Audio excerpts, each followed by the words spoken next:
নমস্কার সবাইকে, দা DS kitchen and ব্লগে সবাইকে স্বাগত। আমি দেবযানী চলে এসেছি আর একটা নতুন রেসিপি নিয়ে, সেটি হচ্ছে চিকেন বটি কাবাব গ্রেভি। তো সেটার জন্য সবার প্রথমে আমি বোনলেস 250 গ্রাম চিকেন আমি নিয়ে নিয়েছি মিক্সিং জারে। এর মধ্যে আমি একটা গোটা পেঁয়াজ কুচি কুচি করে, বা আপনারা কেউ থেতো করেও দিতে পারেন, তো দিয়ে দিলেন। এরপর এর মধ্যে আমি যেটা দেব সেটা হচ্ছে অল্প পরিমাণে 1 চামচ, দেখতেই পাচ্ছেন, আদা রসুন এবং কাঁচা লঙ্কার পেস্ট।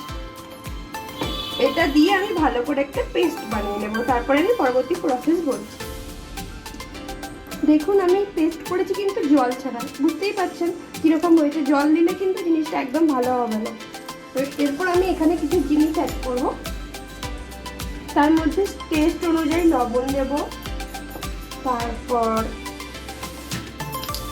একটু ফেস ক্রিম দেবো, 3-4 ড্রপ ফেস ক্রিম আমি দিয়ে দেবো এটার মধ্যে। ফেস ক্রিমের টেস্টটা কিন্তু এটাতে খুব ভালো লাগে, দিয়ে দিলাম আমি।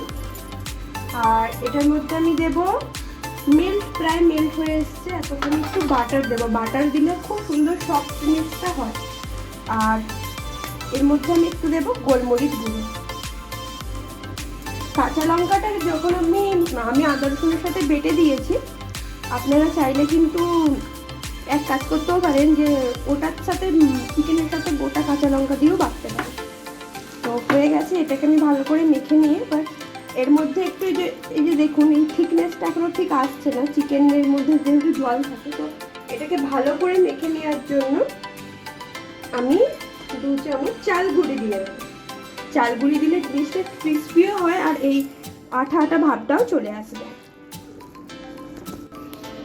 তো ছোট ছোট করে সব বটি কাবাবগুলো গড়ে নিয়েছি। কড়াইয়ে সাদা তেল এবং বাটার আমি গরম হতে দিয়ে দিয়েছিলাম। বাটারের পরিমাণটা একটু বেশি লাগবে এই রান্নাটায়। তো এবার আমি এগুলিকে লালচে বাদামি করে মিডিয়াম আঁচে ভেজে নেব।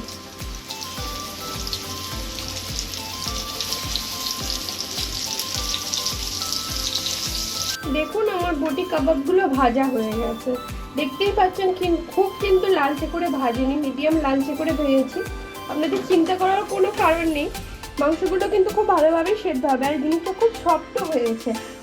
তো এবার আমি এই এত বড় বড় তো রাখা যাবে না, এটা একটু ঠান্ডা হলে আমি রেস্টুরেন্ট স্টাইলে দেখতে করার জন্য আমি এইভাবে কেটে নেবো। এগুলো সবগুলো আমি কেটে নিয়ে আপনাদের দেখাচ্ছি। দেখুন আমি এগুলোকে কেটে নিয়েছি, দেখতেই পাচ্ছেন কীভাবে কেটেছি। আর এত নরম, দেখুন এত নরম যে ভেঙে যাচ্ছে। তো এরপর আমি যে প্রসেসটা করবো, কড়াইয়ে তেল এবং বাটার তো ছিলই, যখন চিকেনটাকে ভেজেছি ছিল, সেই তেলটা একটু গরম হতে দিয়েছি। তেলটা প্রায় গরম হয়ে এসছে। এরপরে আমি একটা বড় মিডিয়াম সাইজের পেঁয়াজ আমি রাফলি চপ করে নিয়েছি, আর 2টো কাঁচা লঙ্কা দিয়েছি ঝালের জন্য। আর কিছুটা 4-5টা মতন কাজু দিয়ে দিলাম, দিয়ে এটাকে আমি হালকা করে ভেজে নেব।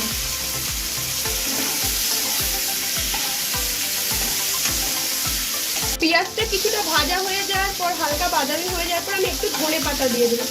আর এটা বেশিক্ষণ ভাজবো না, ভাজলে গ্রেভির কালারটা কালো টাইপের চলে আসবে। তো এটা একটু ভেজে নিয়ে আমি এটাকে ঠান্ডা করে বেটে নেব। দেখতেই পাচ্ছেন কড়াতে কিন্তু এখনো বেশ খানিকটা তেল আছে, সেই প্রথম যেই তেল দিয়েছি তারপরে বেশ খানিকটা এখনো তেল রয়েছে। তো এর মধ্যে আমি একটু বাটার দেব। প্রথমেই বলেছিলাম এই রান্নায় কিন্তু বাটারটা খুব জরুরি টেস্টের জন্য। তো বাটার দিয়ে দিলাম, আর সামান্য একটু সাদা তেল আমার লাগবে, সামান্য সাদা তেল দিয়ে দিলাম। এইটা এবার গলে আসুক।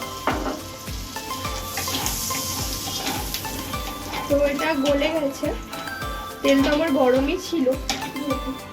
তো এই মুহূর্তে আমি আদা, কাঁচা লঙ্কা এবং রসুন আমি পেস্ট করে রেখেছি, সেই পেস্টটা 1 চামচ দিয়ে দেবো।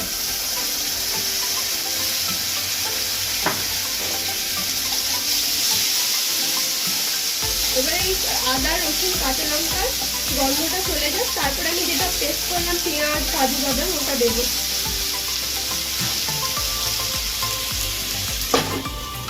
এবার আমি আদা রসুন কাঁচা লঙ্কার পেস্টের গন্ধ চলে গেছে, যে বাটা পেঁয়াজ আর লঙ্কা কাজু কিশমিশ যেটা বেটে রেখেছিলাম সেই বাটাটা আমি দিয়ে দিলাম। তো গ্রেভিটা ফুটছে দেখতেই পাচ্ছেন, এটাতে কিছুই সেরকম মশলা লাগে না, একদম ঘরোয়া রান্না। তো এর মধ্যে ধনে গুঁড়ো এবং জিরে গুঁড়ো দিয়ে দিলাম, সবই 1 চামচ করে। অল্প হয়ে গেছে তো আরেকটু দিলাম আমি এই জন্য। আর পরিমাণ মতন আমি লবণ দেবো, লবণটা দেওয়া হয়নি এখনো পর্যন্ত। দিয়ে এটা একটু ঢাকা দিয়ে আমি কষতে দেবো।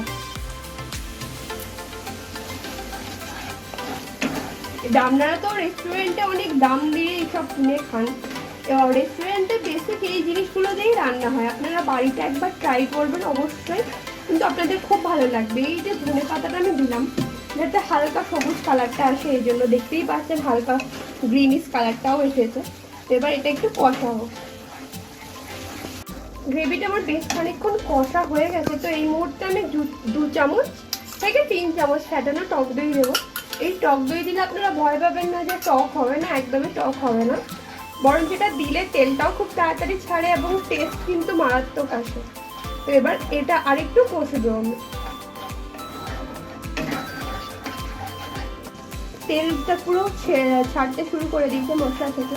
তো তাহলে আমার মশলা কষা একদম রেডি, যখন তেল ছেড়ে দিয়েছে। তো এই মুহূর্তে বটি কাবাবগুলো আমি যেগুলো কুচিয়ে রেখেছিলাম সেগুলো আমি এর মধ্যে অ্যাড করে দিলাম। আপনাদেরকে যেই প্রসেসে দেখাচ্ছি আপনারা সেই প্রসেসটা ফলো করবেন, একদম রেস্টুরেন্টকেও কিন্তু হার মানাবে। দারুণ খেতে হয় এটা। নান রুটি তারপরে নান পুরি এগুলোর সাথে কিন্তু খুবই ভালো লাগে।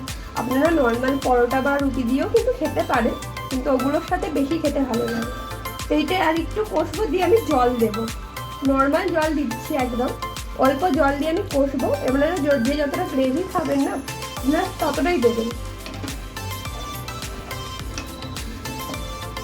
তো দেখুন আমার বটি কাবাব প্রায় রেডি হয়ে গেছে। আপনারা কিন্তু নুনটা চেক করে নেবেন কতটা পরিমাণ লাগবে। আর আপনারা যদি টক দই দিয়েছেন ভয় লাগে টক লাগবে, তো সামান্য পরিমাণে চিনি দিতে পারেন, যদি কোনো অসুবিধা নেই। তো এই মুহূর্তে আমার গ্রেভি পুরো রেডি হয়ে গেছে, ঠিকও হয়ে এসছে। তো এই মুহূর্তে আমি কিছুটা কাসুরি মেথি আমি ভেজে নিয়েছি, ভেজে গুঁড়ো করে কিন্তু দিচ্ছি। এটা ভেজে গুঁড়ো করে দিলে তার টেস্টটি কিন্তু আলাদা আসে। আর আমি এর মধ্যে দেবো fresh cream, 3-4 drop fresh cream দেবো। ফ্রেশ ক্রিম দিলে ভালো লাগে, ক্রিমি টেক্সচার আসে আর খেতেও খুব ভালো লাগে। আপনাদের কাছে যদি না থাকে তাহলে আপনারা অপশনাল নাও দিতে পারেন, আর যদি থাকে অবশ্যই দেবেন, নাহলে দুধের মালাইও দিতে পারেন। তো টেস্টটা কিন্তু খুব ভালো আসবে, আর না দিলে কিন্তু টেস্টের এমন কিছু হেরফের হবে না। তো আমার বটি কাবাব রেডি, এবার নামিয়ে সার্ভ করলেই হয়ে যাবে। তো দেখে নিলেন কত সহজে চিকেন বটি কাবাব গ্রেভি আমি বানিয়ে নিলাম। তো রেস্টুরেন্টের মতন একদম দেখতে এবং খেতে একদম দারুণ হয়েছে, আমার হাজব্যান্ড খেয়ে বলল। তো আপনারা একবার বাড়িতে অবশ্যই ট্রাই করুন। রেস্টুরেন্টে অত দাম দিয়ে কেন কিনবেন যদি বাড়িতে অল্প খরচায় হয়ে যায়। আর যদি আমার ভিডিওটি ভালো লাগে তাহলে লাইক, কমেন্ট, শেয়ার আর সাবস্ক্রাইব করতে একদম ভুলবেন না। আপনারা কমেন্ট করে জানান আমি আর কি রেসিপি আপনাদেরকে দেব। আপনারা যেগুলো বলবেন আমি সেগুলিকে করার চেষ্টা করব, আপনাদের সামনে উপস্থাপনা করার চেষ্টা করব। ধন্যবাদ।